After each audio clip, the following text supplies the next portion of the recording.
Oi, gente, seja muito bem-vindo a mais um podcast de novos começos. E a gente tem mais uma história maravilhosa que você não pode perder. Vamos lá?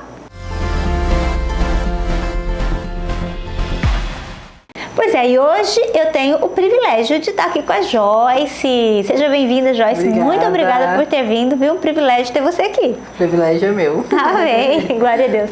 Gente, a Joyce tem uma história maravilhosa e a gente vai conhecer o que Deus fez na vida dela. E por isso eu quero pedir que você já comece contando pra gente um pouco da sua história, né? A gente sabe que a gente tem uma história maravilhosa aí de uma intervenção do Senhor. Então conta pra gente aí desde o começo. Então, falar da minha história é algo de ver o sobrenatural mesmo do Senhor, né? Amém. Tive uma infância muito conturbada, né? Com a separação dos meus pais. Meu pai tinha o vício na bebida, ele era alcoólatra. Sim. Então a minha casa era uma casa totalmente desestruturada, né? Sou filha única, e eu vivi no meio da bagunça, né? No meio do caos. Era acordando de madrugada, pegando a chupeta, descendo para casa da minha avó, minha mãe pegando alguma coisa para bater no meu pai. Eu tenho recordação, na época eu tinha 4, 5 anos, lembro do meu pai quebrando o braço da minha mãe. Nossa. Era uma guerra, né? Uma luta. E eu passei por um período que eu tive 3 crises convulsivas muito severas. Nossa. Né? E nisso os neurologistas, eles achavam que eu tinha um problema mental mesmo. E entraram com uma medicação muito forte.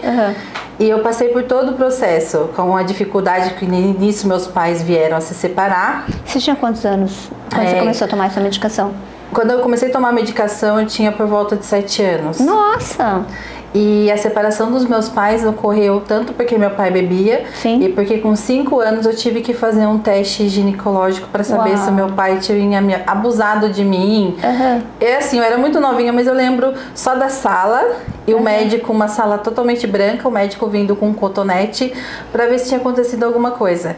E até hoje a minha mente fica se aquilo foi real, se aquilo não foi. E foi um bloqueio que a mente deu, tipo assim, como uma defesa. Sim. Por lembrar de coisas muito novinhas, né? Muito pequenininha.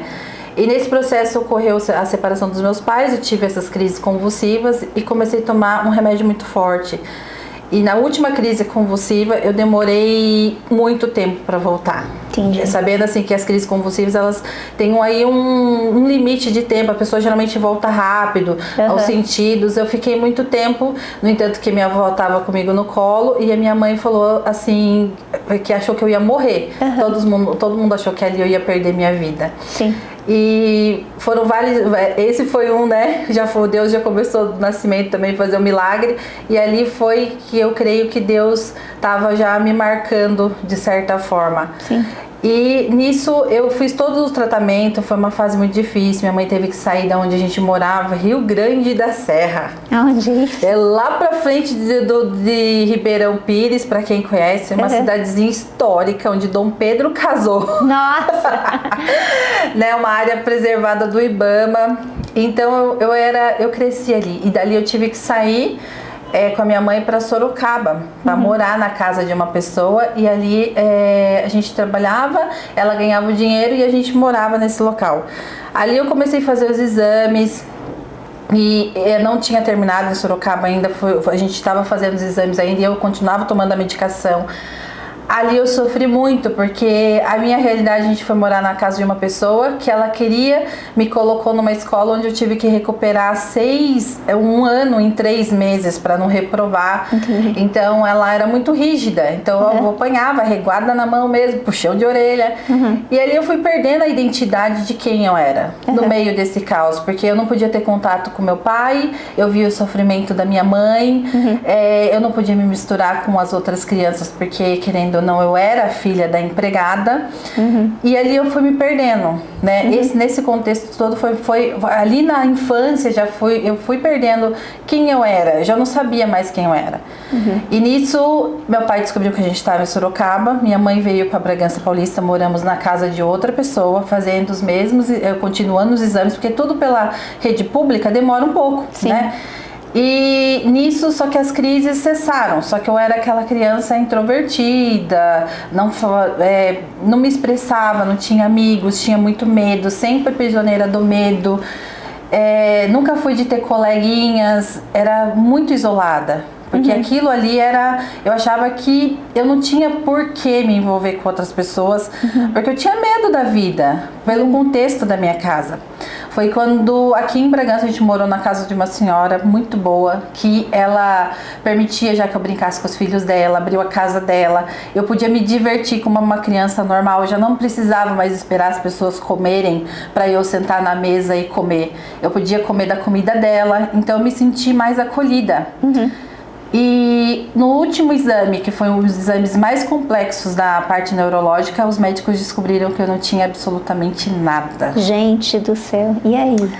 Então foi aquele surto, né? Porque com uma criança que estava tomando um remédio daquele grau, ia mexer no meu sistema nervoso central. Sim. Porque eu não tinha nada. Sim.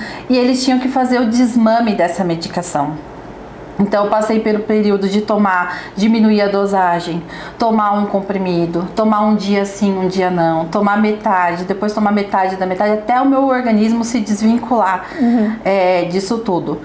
E nisso foi muito sofrimento também, acredito que para minha mãe, porque como que eu tinha passado tudo aquilo, uma mãe ter visto um filho que achava que praticamente ia morrer, e não era nada. O que estava acontecendo? Foi quando começou muito cedo meus tratamentos psicológicos.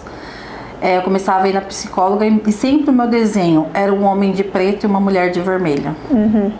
Até então, a minha mãe achava que tudo aquilo era por causa do que eu tinha passado.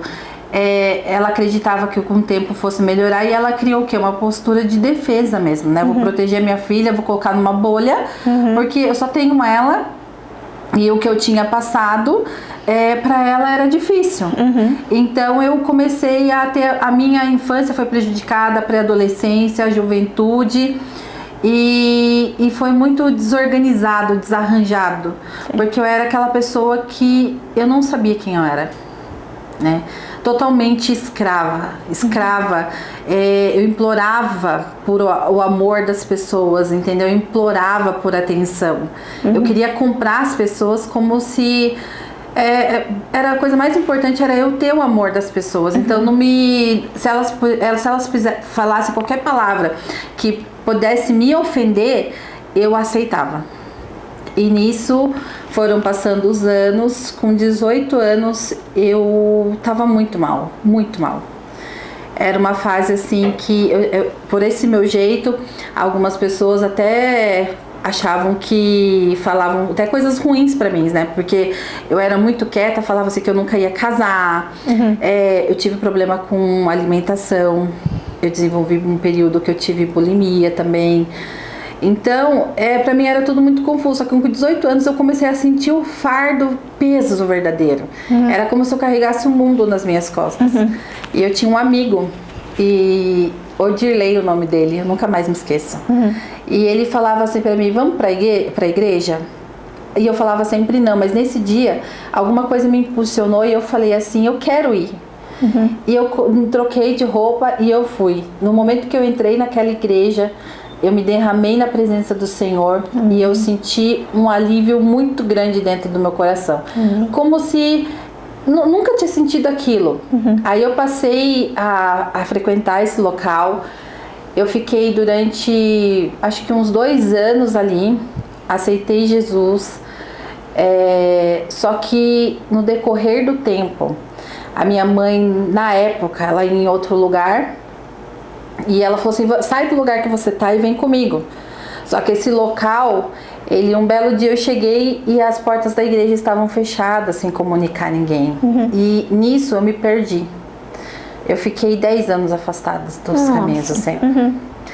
E nesses 10 anos, eu falo assim que foi um trabalhar também de Deus grandioso na minha vida. Hoje eu falo sem dor, porque eu acredito, assim, Deus permitiu, porque a dor, ela nos ensina lições que a alegria não nos ensina, muitas vezes. A dor, ela extrai de nós, muitas vezes, o melhor. E aquela menininha frágil, que tinha nascido naquele lar, ficado naquele lar tão desestruturado, naquele lar tão confuso, ela precisava ter uma estrutura maior e melhor para o propósito do Senhor. Hoje eu entendo isso, mas antes ele me trazia uma amargura muito grande. Aí foi no ano de 2008, eu tive o maior surto da minha vida. Aí foi quando eu estava trabalhando, eu sofri muitas humilhações. Eu tinha capacidade intelectual, mas eu não tinha condição emocional de evoluir dentro da onde eu trabalhava. Então teve um gerente chamado Leandro, na época, que eu lembro que ele olhou bem no meu olho e ele falou assim: Joyce, você tem inteligência para você conseguir, na época eu queria ser visual merchandising de uma rede. E ele falou: você tem capacidade intelectual, mas eu não posso colocar uma pessoa tão fraca como você para assumir um cargo desse jeito, porque tinha que viajar, tinha que montar. E aquilo guardei no meu coração, né? Porque eu realmente era frágil, eu chorava por tudo. Sabe aquele neném dodói? E se a pessoa não falasse bom dia pra mim, pronto, acabou o mundo, ninguém me ama. E eu tava trabalhando num outro local e eu passei por vários processos de humilhação.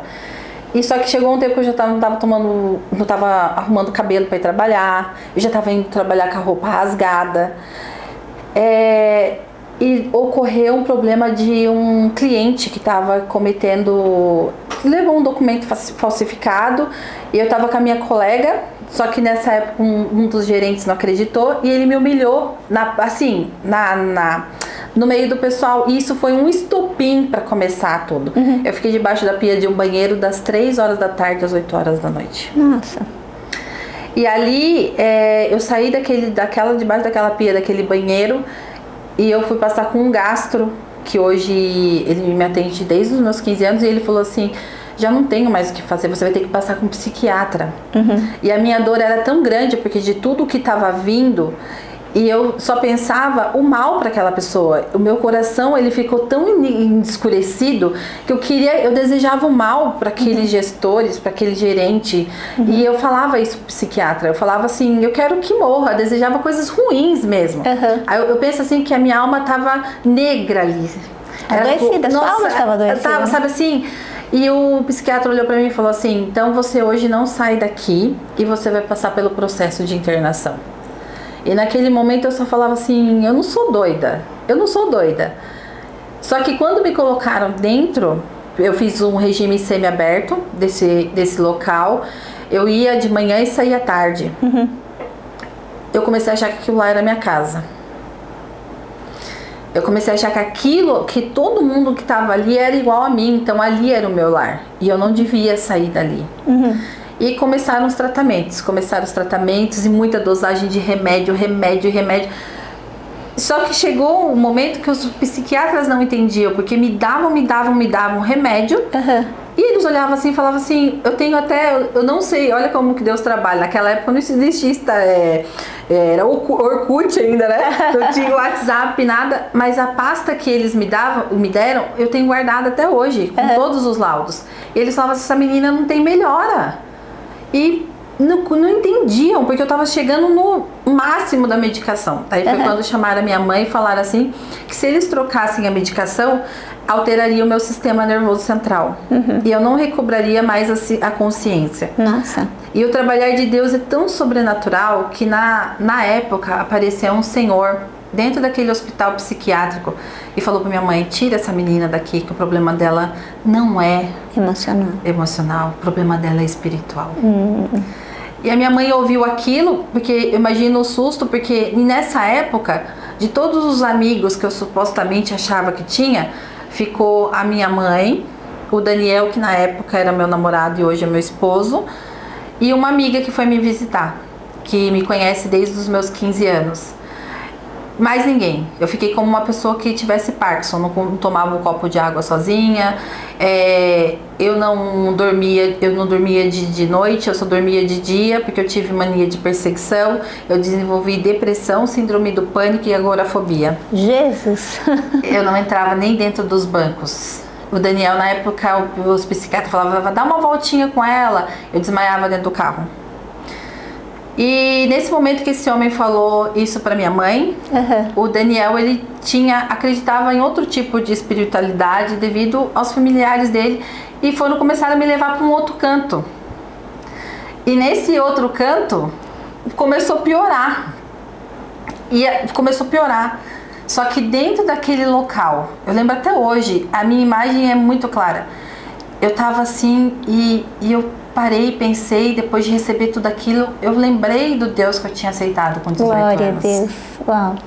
E eu subi uma escada caracol, lembro até hoje, sentei em frente ao computador, naquela época, aqueles computador de tubo. Uhum. E eu falei assim, Senhor, eu não aguento mais.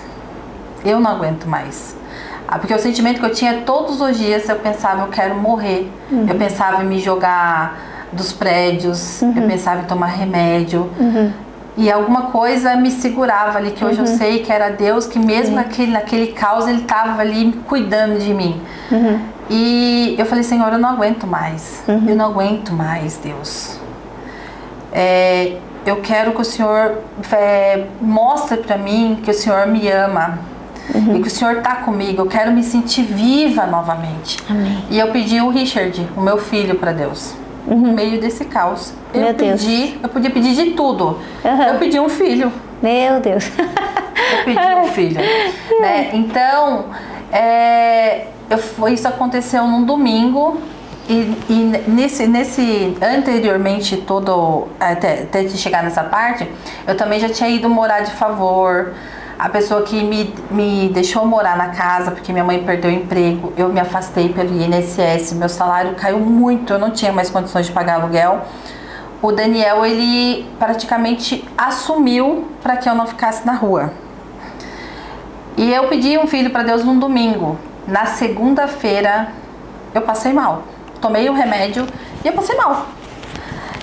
E eu falei assim, eu pedi para Deus um filho. Todo mundo ficou assim, no meio daquele caos todo, e eu tava grávida.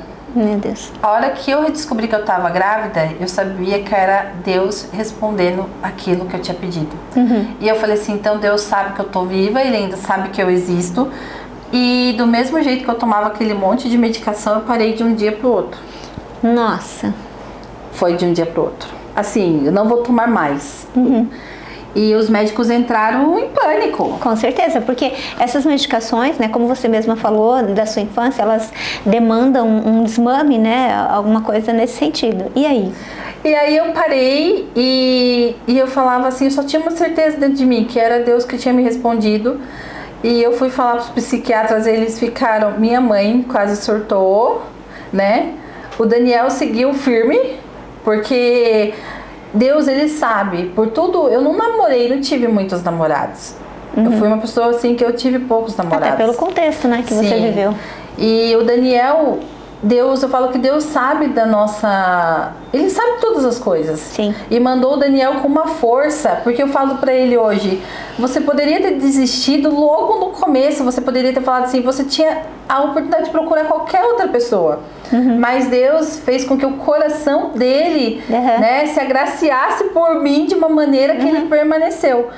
E aí eu parei, os médicos, daí na época eu tinha um convênio, uma psiquiatra que me acompanhava falou assim, então vamos fazer o seguinte, eu vou tirar você do sistema único e vou passar você para o seu convênio, porque daí você dá a vaga para outra pessoa.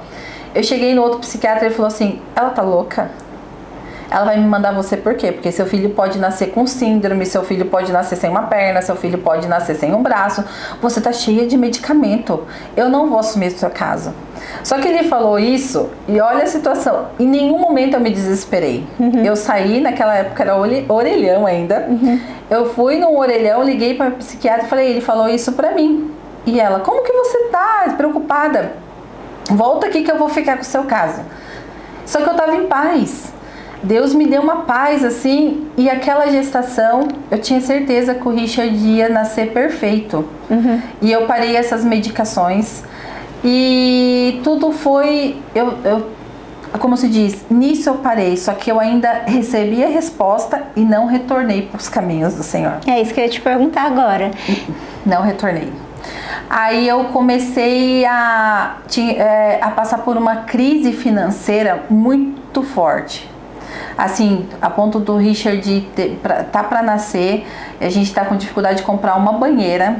Eu, por não ter muitos amigos no meu chá de bebê, tinha 3 pessoas.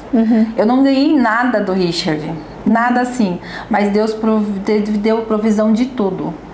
E Deus foi acrescentando, só que apertando a parte financeira ali apertando.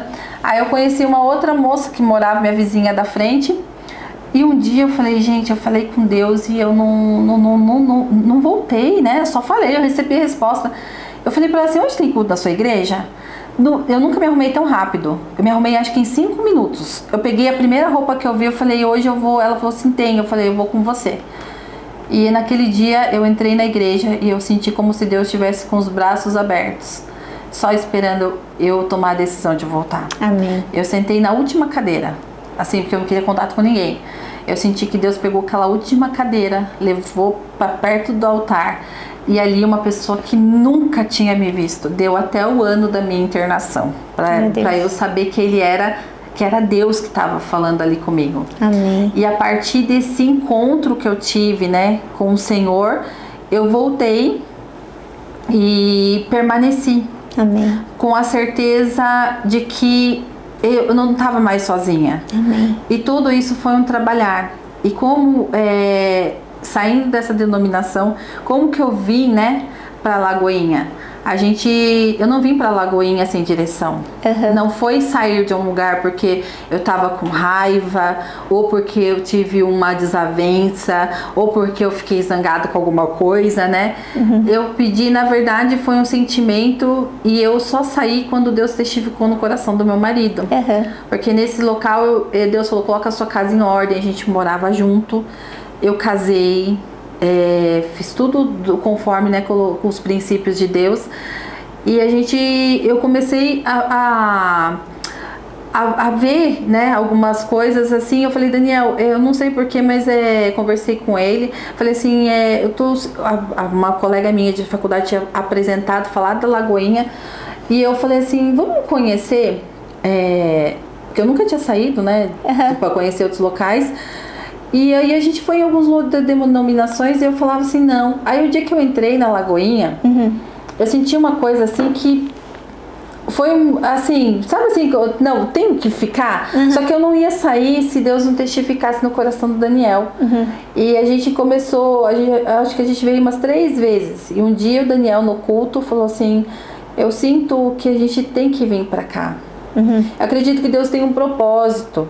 E eu não sei qual que é o propósito dele. Mas a gente veio sobre uma direção de Deus. Sim. Não foi um acaso. E chegando aqui, começou a maior parte do meu processo de amadurecimento. Amém. Né? Aqui eu lembro que eu cheguei aqui, foi quando Deus abriu as portas para mim de sonhos que eu tinha, que ele falou que ia realizar de quando eu era menina. Glória a Deus. E a faculdade era uma delas. Amém. A faculdade era uma delas, e para minha mãe, como ela falava assim, a gente não tem condições, como que você vai estudar numa faculdade dessa? E Deus me colocou nessa faculdade. Glória a Deus. Eu cheguei aqui na Lagoinha no meio daquela loucura, né? Fazendo faculdade, não tendo tempo para muitas coisas. Só que eu lembro que uma vez eu vim numa reunião da liderança do GC e eu fiquei muito triste porque eu não conseguia fazer nada. Aí a pastora chegou em mim e falou assim, ô Joyce, esse é o seu momento, então viva o seu momento. Porque na hora certa, Deus vai permitir que você faça, Ele vai permitir que você faça, porque Ele sabe que você vai fazer chegar do tempo certo. Que essa é uma das crises, né? A gente acompanha muito isso. Muitas pessoas, às vezes, principalmente em época de faculdade, isso é muito comum, eu também passei por isso quando eu fui fazer faculdade, então eu sei disso, que às vezes a gente vê todo mundo, sabe, com um foco ali, fazendo algumas coisas, e aí você tá numa outra direção, às vezes você tá com trabalho de faculdade, às vezes você tá com TCC, com um monte de coisa, e você se sente um peixe fora d'água, né? Mas é um momento, é só um momento, e a gente tem que aproveitar porque aquele momento vai passar. Quando você tem uma direção, né, claro, pra tá fazendo aí uma faculdade e ter essa sensibilidade, né, de perceber os momentos da nossa vida, né? Só que eu sabia que Deus tinha e tem algo na minha vida. E eu sofria demais, porque eu trabalhava à noite, estudava de manhã, eu tinha tempo para minha casa, tinha tempo para a família, vinha para a igreja, estava mais dormindo do que acordada.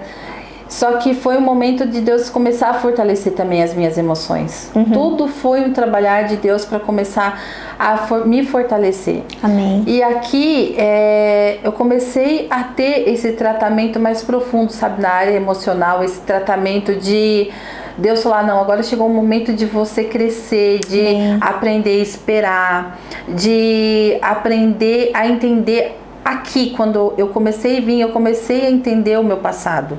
Porque até então, eu não aceitava muitas coisas. Hoje eu falo com o meu coração compreendendo isso. Mas antes eu não aceitava. Então, eu falava muito para Deus, eu questionava muito, por que o Senhor me permitiu nascer na família que eu nasci? Essa era a questão. Sim. Por que o Senhor não me permitiu ser adotada? Teve um período que minha mãe me contava que ficou entre a minha vida e a vida dela no meu nascimento. Eu falava, por que o Senhor não me permitiu morrer? É porque, na verdade, todo o contexto que você viveu, um contexto muito doloroso, né? Então, e sem amadurecimento emocional. E eu penso que toda a medicação que você tomou, ela também deve ter mexido muito, né? Porque, claro que é uma medicação que mexe demais com a questão emocional. E aí, claro, né? A gente tem Satanás que ele tá o tempo todo tentando colocar questionamentos, né, no nosso coração sobre a bondade de Deus.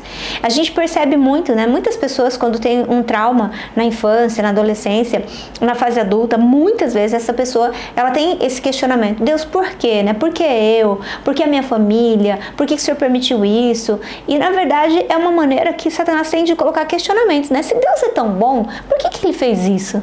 Mas a grande verdade é que, à medida que a gente vai amadurecendo, né? Que coisa linda quando você fala do Deus da sua mocidade mesmo, né? Mesmo você tendo passado por todo esse quadro, você se lembrou dele. Você, num outro contexto, falou, esse não é, eu conheço um Deus e esse não é o Deus que eu sirvo, né? Então, assim, o Senhor vai, né? Essa semente marcada ali, esse cuidado de amor do Senhor. E hoje eu caminho com uma certeza, eu falei assim, que eu nunca tive tanta certeza que Ele está comigo. Glória a Deus. Ele tirou de mim o imediatismo. Ele começou a me fazer entender que eu não precisava comprar o amor de ninguém. Amém, glória a Deus. Que tudo aquilo que eu vivi não foi para me matar, foi para me ensinar. Na verdade, você teve a sua identidade de filha restaurada, né? Restaurada. Porque tudo que você falou, você sempre teve uma crise de identidade.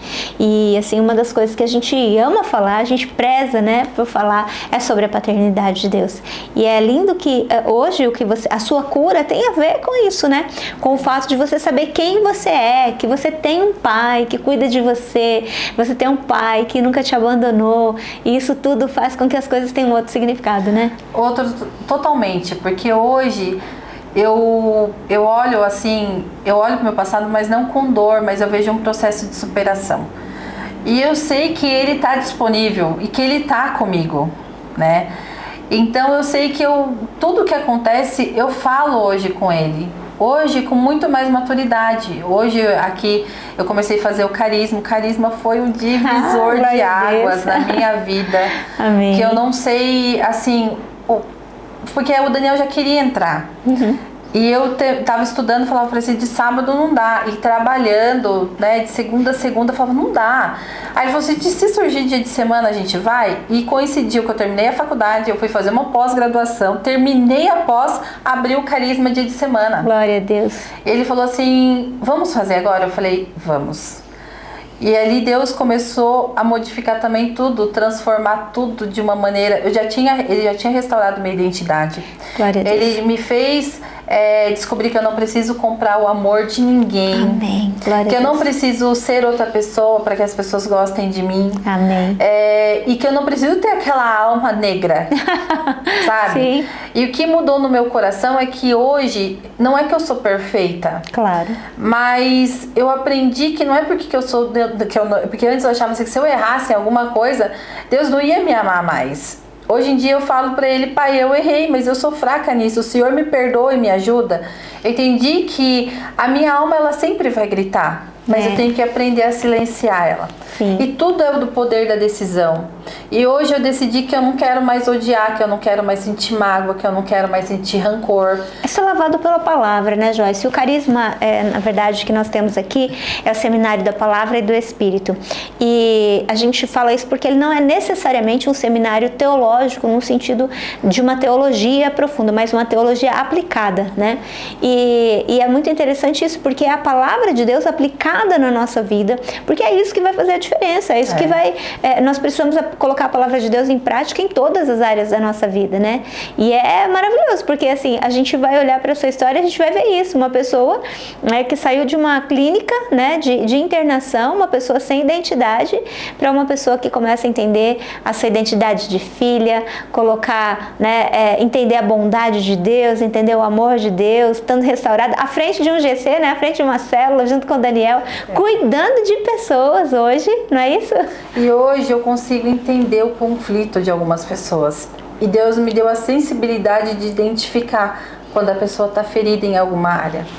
E aquilo não me causa mais, assim, não quero mais me afastar da pessoa porque ela está ferida. Porque eu entendo que isso é um processo. Então essa sensibilidade para mim me ajudou com que eu começasse a ter mais empatia. Sim. Né? E no primeiro semestre do Carisma, teve uma aula. Pastora, é uma coisa assim que eu até conversei com o pastor, é uma coisa muito sobrenatural. Quando eu estava fazendo a faculdade, o Senhor já tinha me falado que eu não permaneceria somente na área hospitalar. E eu não entendia nada. E eu cheguei no Daniel, eu falei, Daniel, Deus falou isso comigo. Daí ele falou assim, não, você está ficando louca. Olha o que você está passando. Né? Eu gasto tanto de energia, de dinheiro, de tempo. E eu fiquei quieta. Só que Deus já tinha me falado, Deus não faz nada antes de avisar a gente, né? E eu vim pro Carisma um dia e Deus já tinha falado comigo que não era que era para eu me dedicar mais à minha família. Porque o que acontece? Não tem como você servir a Deus e negligenciar a sua família. Nossa família é nosso primeiro ministério, né? E eu nunca tinha parado, eu sempre cuidei de estudar, eu sempre trabalhei. Até mesmo por ter passado muita dificuldade na infância, ali na juventude, eu comecei a trabalhar, depois não parei mais. E Deus foi muito bom comigo, porque Ele não me fechou em nenhum momento, as portas que se fecharam foi por decisão minha. Só que dessa vez Ele me permitiu terminar a faculdade, entrar a trabalhar, e Ele falou ao meu coração que eu ia sair para cuidar da minha família. Uau, glória a Deus. Muita gente não entende isso, sabe, gente? Isso é muito importante nós entendermos que a família é o nosso primeiro ministério, sabe? Não tem ministério, não tem nada que você possa fazer que seja mais importante do que cuidar da família. Sabe que eu tenho o privilégio, e eu falo que é um privilégio mesmo, eu acho isso um luxo, gente, eu acho ostentação, poder almoçar com a minha família. E o Vi tá aqui, né? De vez em quando ele tá em casa, e uma das coisas que eu prezo na minha casa é a gente sentar à mesa, né? A gente sentar à mesa, desligar os celulares, e apesar da rotina puxada que a gente tem também, as crianças, escola e etc. Mas, gente, é uma coisa que é fundamental, nada vale a sua família. E até porque o tempo vai passar. Daqui a pouco o Richard vai crescer, vai estar um rapaz, vai estar fazendo uma faculdade, às vezes vai até estudar fora. E é tão importante, se nós entendêssemos, se você olhar para a sua história, você vai ver isso, né? O quanto impactou na sua vida aquilo que você vivenciou na sua infância. E se nós, como pais, entendermos, principalmente pais cristãos, entendêssemos, né, o privilégio que nós temos, o que Deus está compartilhando conosco, o privilégio de formarmos pessoas, de compartilharmos a verdade do Senhor. Isso é um privilégio, isso é algo maravilhoso, né? E poder apontar o Senhor como pai para que os nossos filhos não vivam, não tenham experiências, né, como as que você teve também, né, Joyce? Foi. E só que assim, não foi uma decisão que eu tomei de imediato. Eu falo assim, que a gente fala, eu falo assim, a base da confiança, você fala que confia. Mas a hora que alguma coisa como se diz assim, nem sempre você vai se fechar a porta. Às vezes você vai ter que renunciar a alguma coisa. Sim.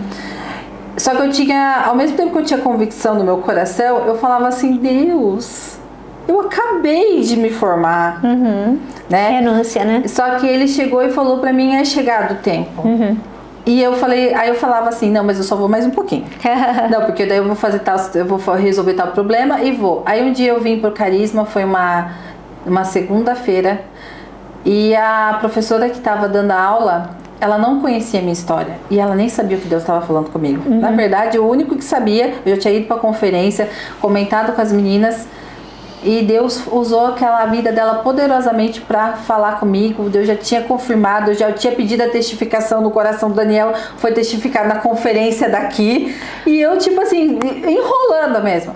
Aí foi quando eu entendi que eu tinha que cuidar da minha casa e da minha família. Então eu abri mão daquele momento, da mesma maneira que houve um momento que eu tive que abrir mão das coisas do Senhor para poder me dedicar à minha carreira. Hoje eu abri mão da minha carreira para me dedicar à minha casa, à minha família e também as coisas agora Glória do Senhor. Deus. Esse é o seu novo momento, né? Entendeu? Esse é o meu novo momento. Joyce, e deixa eu te perguntar uma coisa. Quando, nesse momento todo que você vivenciou, que você falou que veio alguma pessoa e falou que aquilo que você estava vivendo não era emocional, era espiritual, você conseguiu identificar o que estava acontecendo ali?